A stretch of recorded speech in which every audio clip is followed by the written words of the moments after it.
વડોદરા શહેરમાં વહેલી સવારે મોર્નિંગ વોક માટે નીકળેલા સિનિયર સિટીઝને છરી બતાવી સોનાની 2 વીંટીઓ લૂંટી લેવાના ગુનામાં વડોદરા શહેર ક્રાઇમ બ્રાન્ચે ગણતરીના સમયમાં 2 આરોપીઓને ઝડપી પાડી લૂંટનો ભેદ ઉકેલી કાઢ્યો છે.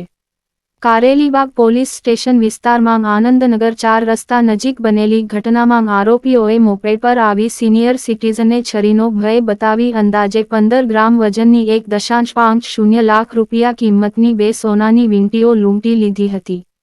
બનાવ અંગે ગુનો નોંધાયા બાદ પોલીસ કમિશનર નરસિંહા કુમારના માર્ગદર્શન હેઠળ ક્રાઇમ બ્રાન્ચની ટીમે ટેકનિકલ અને હ્યુમન સોર્સિસના આધારે તપાસ હાથ ધરી હતી.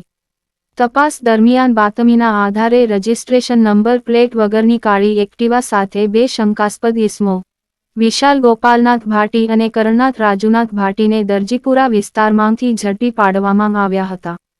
પોલીસે તેમની પાસેથી 2 મોબાઈલ ફોન અને 64,000 રૂપિયા રોકડા કબજે કર્યા હતા.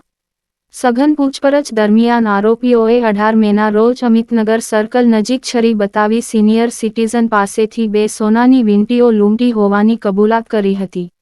આરોપીઓએ લૂંટેલી વીંટીઓ ઓળખીતાને વેચી 1.60 લાખ રૂપિયા મેળવ્યા હોવાનું પણ સામે આવ્યું છે. ક્રાઇમ બ્રાન્ચે આરોપીઓ પાસેથી મળેલ મુદ્દામાલ કબજે કરી વધુ તપાસ માટે કાર્યવાહી હાથ ધરી છે.